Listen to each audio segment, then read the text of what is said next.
The 2023 SADC summit in Angola was supposed to be Emerson Mnangagwa's moment. He was taking over as chairman, but there was one tiny problem, that pesky election he just won. Mnangagwa tried to discredit the SADC Observer Mission report, the one that called out the election for being rigged. But SADC, to their credit, stuck to their guns. Mnangagwa's efforts to whitewash the election were failing spectacularly. Instead, he was sweating under the spotlight, trying to explain away the stench of electoral fraud. He even tried to play the sovereignty card, but everyone saw through it. The SADC summit was turning into a masterclass in how not to handle an election crisis. The SADC Observer Mission, led by Zambia's President Hakainde Hichilema, did not mince words. Their report on Zimbabwe's 2023 election was a masterpiece of diplomatic shade. They pointed out all the irregularities, the voter intimidation, the lack of a credible voter's role, all the things that make an election a complete sham. The report was so damning that even Mnangagwa's most ardent supporters struggled to defend it. The evidence was right there for everyone to see. The mission found that the playing field was so uneven, it was practically vertical. Opposition rallies were disrupted, journalists were harassed, and voters were intimidated. The report was a clear message to Mnangagwa and his cronies. The days of getting away with electoral fraud are over. SADC was no longer willing to turn a blind eye to the blatant disregard for democratic principles. President Hichilema is all about democracy and good governance, but even he has his limits. And when he saw what went down in Zimbabwe's election, he was not having it. He knew that silence was complicity, and he refused to be a bystander to electoral theft. So he did something pretty boss.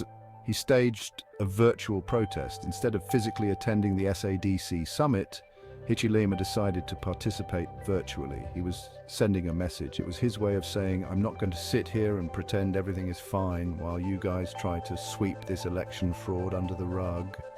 It was a silent protest that spoke volumes.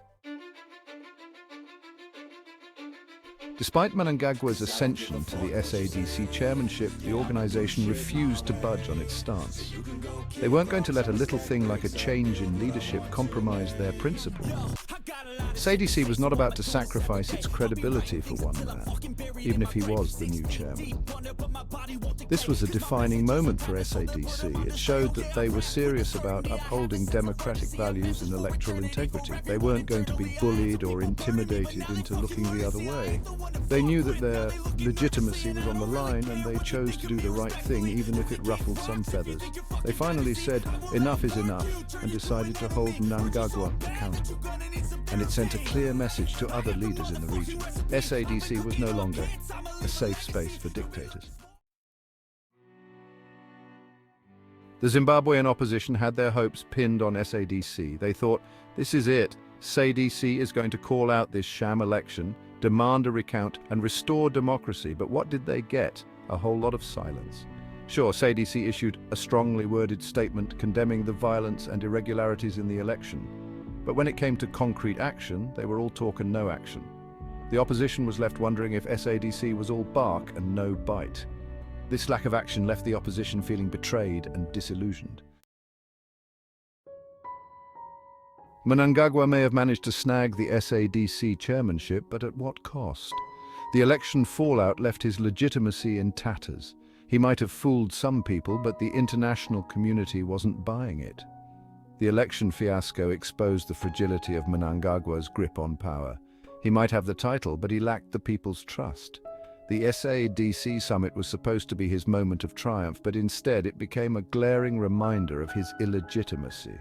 Mnangagwa's legacy, once full of promise, was now tarnished by the stain of electoral fraud. He had become a cautionary tale, a reminder that power obtained through dubious means is ultimately hollow and unsustainable. It's like building a house on a foundation of sand. It might stand for a while, but eventually it's going to crumble.